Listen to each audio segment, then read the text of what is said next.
enough time. We really enjoy being with one another, and we just have to make a special effort. I think that we try to keep the weekends as much as possible to ourselves and to our family and to close friends, and we try not to schedule things if we can at all avoid doing so. We talk a lot on the telephone during the day, and if he's gone, we always talk. So we don't have as much time as I would like in an ideal world, but probably we come down to having nearly as much time as most married couples do, because we really make the effort to do that. There are those in the audience who would say, but aha, Ms. Rodham, if you just wouldn't be a practicing attorney, then you see that would eliminate some of the problems of not being together. Well, no, because that wouldn't, unless I were going to take on the position of his bodyguard and follow him around all the time. I'm afraid that wouldn't solve it at all. In fact, I think that people who are married to politicians are under a tremendous strain, because unless you have a pretty strong sense of your own self-identity, it becomes very easy to be buffeted about by all the people that are around your husband, people who are advising him, people who want favors from him, people who want to do things with him or for him or to him. And very often those people are not anxious to have the politician's wife or family members around, because that's then competition for their time. Now, that's not true in our case. We've got a very wonderful group of people that we're working with, but it has been true historically, and particularly has been more and more evident in the lives of our first families as they talk about the kinds of strains they've been under. But I think if one looks at the lives of most political people and looks at the wives that are married to those politicians, one would find if they're not working, they're equally involved in other activities that take up their time, because your husband is gone so much. Leaves at 7 o'clock in the morning for a meeting and goes on to receptions and appointments and business and all the rest of it, and may have some kind of an event in the evening as well. So that now I think practicing law is something that, in addition to a profession that I enjoy, it's something that kind of keeps me busy during all the time that he would be gone anyway. One gets the impression that, excuse me, you're really not all that interested possibly in state dinners and teas and garden parties, the kinds of things that we tend to associate with governors' wives. Well, that's not a true impression. I'm interested in everything. I'm interested in social events and civic events, as well as my own professional life. I don't see any reason to be a sort of either-or person. I never have. I think that, you know, there's so many opportunities in life to learn new things and meet new people and become involved in activities, that it's sort of short-sighted to cut oneself off from anything. So although I don't spend my time completely doing social events, I also don't spend it completely doing sort of non-social public interest or professional events either. I like to have a good mixture. I think that's fun. You get to meet more people who have different viewpoints and perspectives on what's going on in the state, and I really enjoy it. But being a politician's wife, and we're told, and everyone seems to believe, that your husband is a rising star on the political scene, being a politician's wife, as we've been chatting here, puts such a strain on a marriage. It does. And I'm very lucky, because I married Bill when he was a defeated politician. He had lost his race for Congress, and I had known him for a period of time before that in law school, before I ever knew really that he was interested in politics, and had an opportunity to get to know him. And we have, for me, an excellent marriage. I'm not sure that it would suit other people, because the kinds of strains that we've been talking about, being in the public eye, being separated from one another, are ones that not everyone could live with. But I really believe in what he's doing. I think that he's a, you know, just a superb human being as well as a good politician. So that for me, those are sacrifices that I'm willing to make. And he's very supportive of me and everything that I do, and I try to do as much as I can for him. So that I think there are strains in any marriage.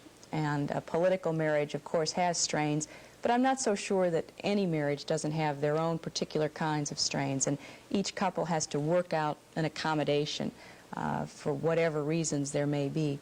So that we've worked out ours, and we're very happy, and I just hope other people can work out their strains as well as I think we have. Any second thoughts, though, sometimes? No, what never. am I getting into? Never, never. I was 28 or 29, I can't remember right now, but I was older when I got married. I knew exactly what might occur in my life, but despite the trepidation that I felt at the prospect of being married to a politician, there wasn't any question. I mean, once you fall in love with somebody, if you want to sit around and analyze it, you can, but that seems to me to be kind of a fruitless way to respond. I should think you must get very tired, though, of being asked questions by people like me, newsmen like me, and by people in the general public about your decision not to use your husband's name. Mm-hmm. Well, I don't get tired of it. I think it's an understandable question. But for many of the things that we've just been talking about, the decision to keep my own name, particularly in my professional work, was one that seemed a very natural kind of decision because, as I said, I was older when I got married, and I had practiced law, and I had worked in Washington and Boston. I had written several articles, had developed something of a specialization in the area of children and family law. And I knew that we were going to be undergoing a great deal of scrutiny and a great deal of attention if Bill continued in politics, which he intended to do in some form or another. And since I wanted to continue practicing law, I really did not want to mix my professional activities with his political activities. I didn't want anyone ever to think that I was either taking advantage of his position or in some way riding on it. And there aren't very many ways to persuade people of that, but I thought it essential that I try to keep as much of a distinction between my legal career and my obligations as Bill's wife as I possibly could. Keeping my name was part of that, as well as the sort of professional reputation that I'd already built up. Well, your husband won the governorship in a landslide, but we're still led to believe that it possibly could have cost him a few votes because your name is not the same as his. I'm sure that it probably did, and I regret that very much. I regret any reason for someone voting against Bill other than on the basis of an honest disagreement with the issues. People voted against him because of his youth, I think. Some people may have voted against him because he was born in Hope instead of Jonesboro. I mean, there are all sorts of reasons why a voter might vote against a politician. They aren't good reasons in my mind. I think that as people get to know him better and as they watch him perform as governor, I think they will realize, those that voted for him, that their confidence was well placed, and those that did not, that perhaps they should take a second look.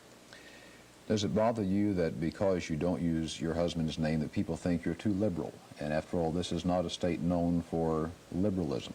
Well, I don't know about that. Anita Bryant didn't take her husband's name either, and I don't think that she has a liberal image. I think a lot of people have images that are in no way related to reality. And there's really not much that one can do about that. Someone could come up with an image of either me or my husband or you that, if you were to sit down and talk with the person, would dissolve because you'd realize that your image was not in any way reflective of how that person acted or believed. And I can only hope that whatever image people might have of either me or Bill, they will hold in abeyance until they have an opportunity to meet us or to talk with us. Both of us are trying to get around the state and meet with people and visit with them and find out what's on their minds and share our concerns as well as our hopes about what we're going to do in the next couple of years. So I'm sure that some people have an image. Some people may think I'm too conservative. Some people may think I'm too this or too that. But I think that's another one of the dangers about being in public life. One cannot live one's life based on what somebody else's image of you might be. I suppose that there have been many wives of politicians who may have had serious problems personally because they were worried about the image that they had and as to whether or not that would hurt their husband. All one can do is live the life that God gave you, and you just do the best you can, and if somebody likes you or doesn't like you, that's really, in many ways, something you have no control over. So. We have made a big deal, we in the news media have made a big deal over your husband's age, the fact that he is the youngest governor in the nation right now. He is the second youngest governor in the state's history just by a matter of months. The thought has occurred to me, though, that you may very well be the youngest first lady in the nation. I don't know. I don't know whether that's true or not. I kind of doubt it, since it's much more likely that a person in public life, a governor, would be married to a woman who was, you know, younger than he was. So I don't know. No one has said that to me. So I really have no way of knowing whether it's true or not. Your youth, his youth, your youth.